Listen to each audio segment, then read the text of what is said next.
if you see the number of Chief Justices who have been in Supreme Court,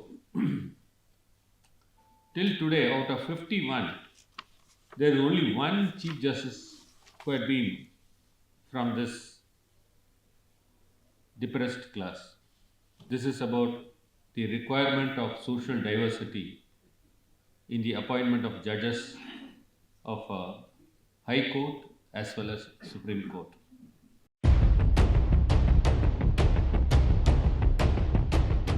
Justice Virendra Singh Yadav,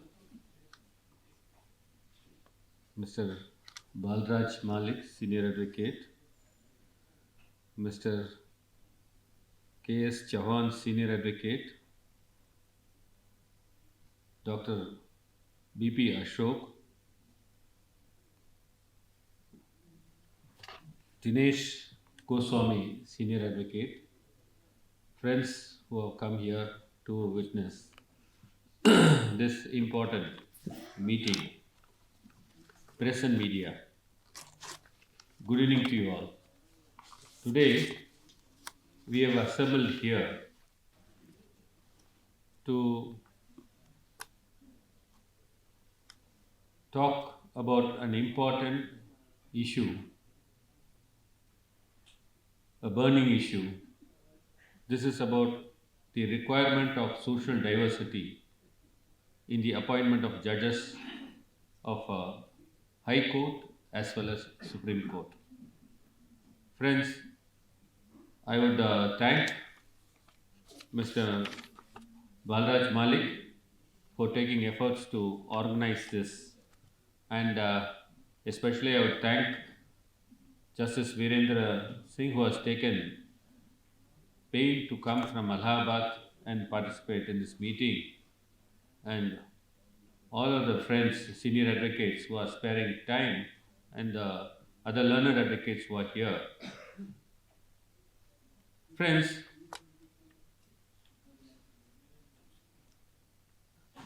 Mr. Malik was also saying about this.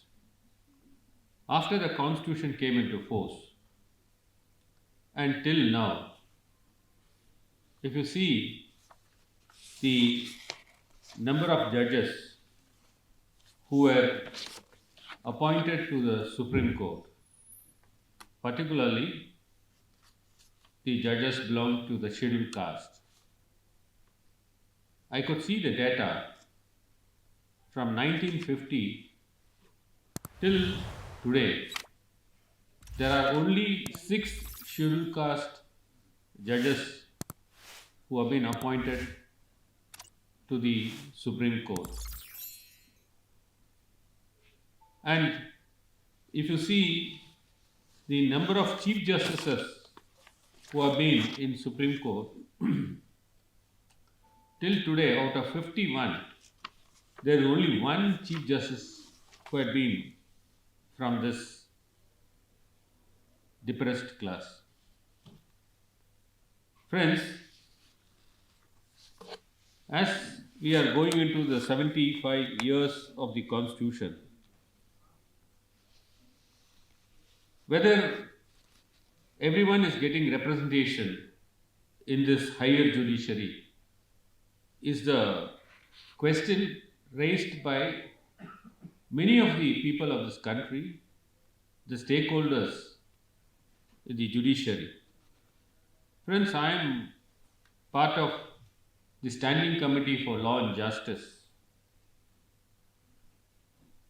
We used to summon the Department of Justice, Legal Affairs, which comes under the Law Ministry. Every time we used to ask them to give data as to how many judges appointed in the High Court belongs to the Scheduled Caste, Scheduled Tribe, other backward class, women and minorities. Friends, I remember from 2019, we have been persuading the Law Ministry to divulge these details. Every time we raise this question, not only in the committee but also before the Parliament, the answer was, we don't maintain any data. At last, they gave me a data in 2023. Friends, it was really alarming. They gave us a data saying that from 2018 to 2023, out of 684 judges appointed to the High Court, 3% belong to the scheduled caste, 2% belong to the scheduled tribe, 11.9% belong to the OBC, and a staggering of 83% belongs to the upper class. Therefore, where is the equal representation? Now, the question which everyone asks us is, where is equality? You say everyone is equal before the law. You say that there cannot be any reservation in the higher judiciary.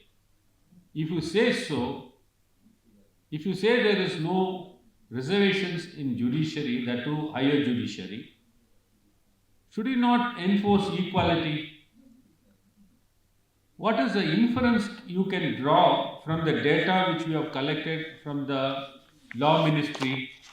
As I submitted, 83% belongs to the upper caste and 3% belong to the scheduled tribe, scheduled caste, 2% to the scheduled tribe.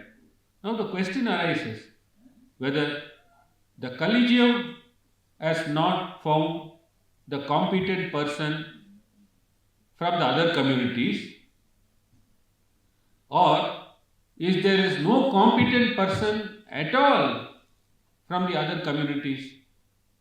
Why have you not elevated the persons from other communities till today? What is wrong? So therefore, your answer should be either that, look, I don't find a competent person from other communities. Is that your answer? Or your answer should be, look, I have failed in my duty to identify a person from the other communities. Is that your answer? So therefore, friends, a time has come where all of us should unite and ask for a representative judiciary. You know, the Supreme Court of India is the final court in this country. Likewise, the High Court, they are safeguarding the fundamental as well as the constitutional rights, equally the Supreme Court too. I could see that there is a diversity deficit both in the High Court as well as Supreme Court. And it is not a indicative of the wonderfully diverse and pluralistic society of India. Judicial diversity is fundamental to the quality of judging. Many social groups are poorly represented in the judiciary. This may mean their rights are not being properly safeguarded and may eventually lead to infringement and violation of such rights. People of this country are afraid that a very narrow, homogeneous group of judges belonging to certain classes are not necessarily going to reflect the views and values of society as a whole, particularly on the issues involving diverse cultural and generational matters, because they would require more perspective as the judges would interpret and enforce law based on their own background. A more diverse judiciary is desirable because without one, the chances are greatly increased for a violation of the rights on these underrepresented and could indirectly imply discrimination. How else can one explain the lack of more number of women and judges from historically oppressed sections of society? Is it not that they are not qualified enough? The present trend shows representation of socially marginalized groups remain dismal. The percentage of women judges fall more drastically. Significantly, over-representation of certain sections calls into question the objectivity of the current system and its inability to recruit from the different social groups. There is much to gain from having a judiciary that reflects society in all its diversity. It is extremely important to support and protect diversity because by valuing individuals and groups in a manner free from prejudice and by fostering a climate where equity and mutual respects are intrinsic, we create a fair society which is needed for a country to run smoothly. This crisis of a lack of diversity in higher judiciary, I meant the High Court and the Supreme Court, has caused a lot of fear and agony in the minds of the people of this country who feel that they have not been adequately represented in the highest judiciary. Public faith and confidence is the well that the legitimacy of the judiciary draws from. To maintain this public faith, and especially among litigants, we must maintain diversity in the judiciary. The absence of judges from all sections of society threatens to erode the public confidence in the judiciary and also morale. Diversity on the benches enhances judicial impartiality as well as increased public confidence in the administration of justice. Further, diversity is needed in the judiciary to address the growing diversity in the society itself, as our Indian society consists of a mix of people hailing from different religions, communities, caste, languages, and cultures. It is a truism that impartiality is essential to a well functioning judiciary. The preamble of our constitution expresses one of the grand and noble visions of securing social justice for all. Thus, the courts, that to the constitutional courts in India that has should have a broad based representation is a need of the hour. Increasing the diversity of our judiciary, higher judiciary, is also about improving the quality of judgments. It means that there will be more varied experiences and perspectives from which to draw on in interpreting and applying a law. A diverse bench collective decision would include complementary perspectives while laying down a law as compared to a homogeneous one. After all, judges are also human beings who are shaped and molded by the strength of their experience. On a close scrutiny of composition of judges which lay down certain laws relating to rights of any community affecting them across the country, it would be apparent that the views drastically changes when they lack diversity in the bench. This problem can be analyzed like this. A judge who was born into the privilege and raised wealthy and in upper echelons of society might not appreciate the law pertaining to the reservations as much as a judge who is born into the abject poverty but has risen to success through reservation and who is not part of the bench which delivered the judgment. Empathy is an important tool in shaping judicial decisions. Sometimes, in order to deny diversity at the bench, merit is used as a proxy to justify the retention of a particular class or community of persons as judges. A judiciary that markedly fails to reflect the social composition of the nation poses a serious constitutional challenge. A bench that reflects society is pivotal to fostering public confidence in the ability of the courts to make sound, responsive decisions.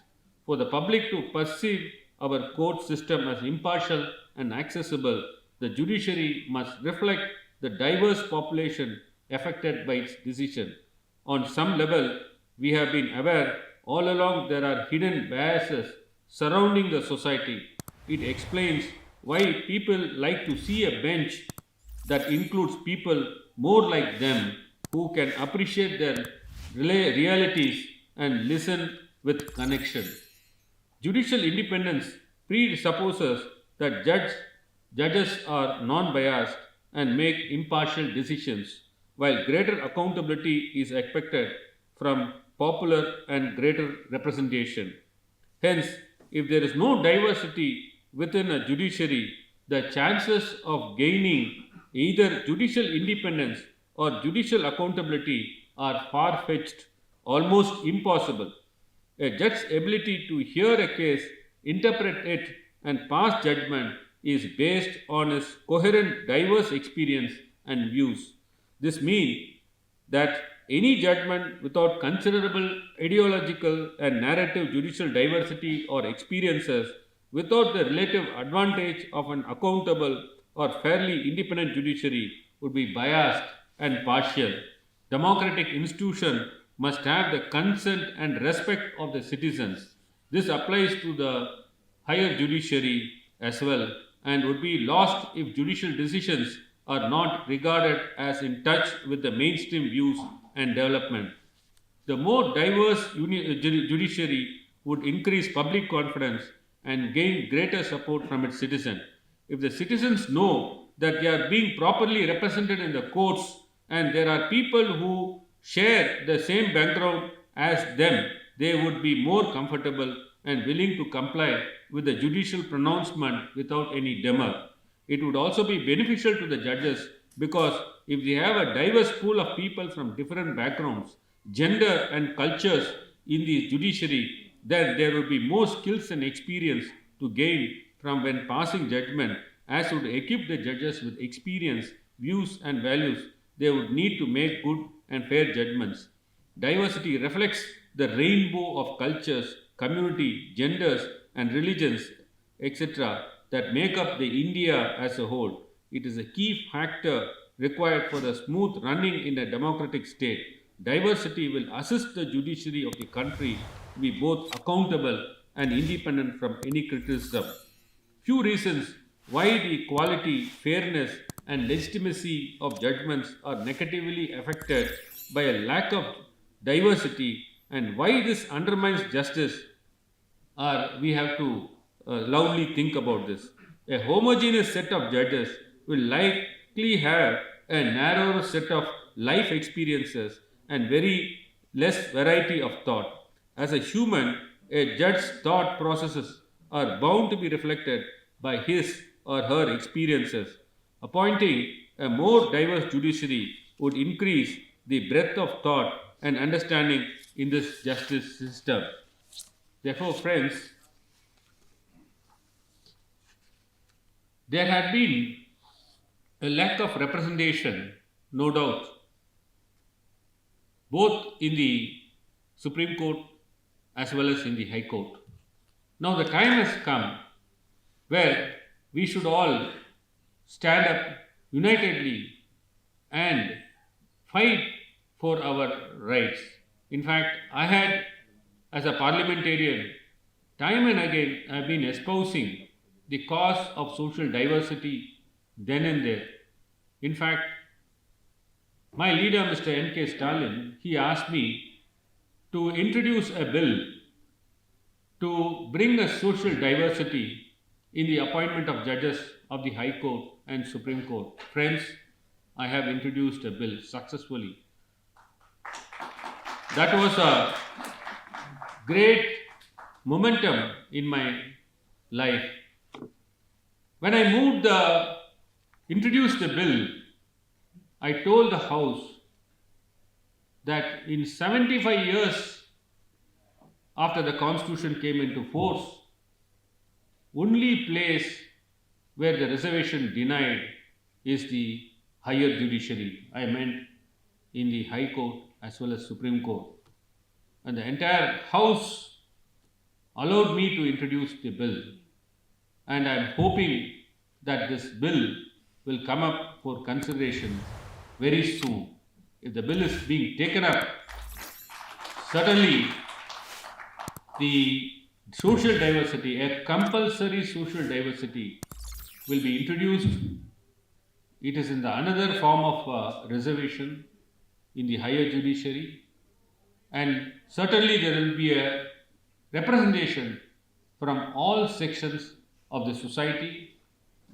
The oppressed class, they also, a marginalized person belonging to the marginalized society, will also have a chance of becoming judge and certainly be elevated to the Supreme Court. So therefore, I thank the organizer, especially Malik, for organizing this meet. It is right in front of the Supreme Court, and certainly it is very near to the Parliament also. I hope and trust that the persons who are at the helm of affairs would understand the feelings of every citizen of this country and every stakeholders of this judiciary, and the voices of the downtrodden should be heard while delivering the justice. Thank you very much, sir.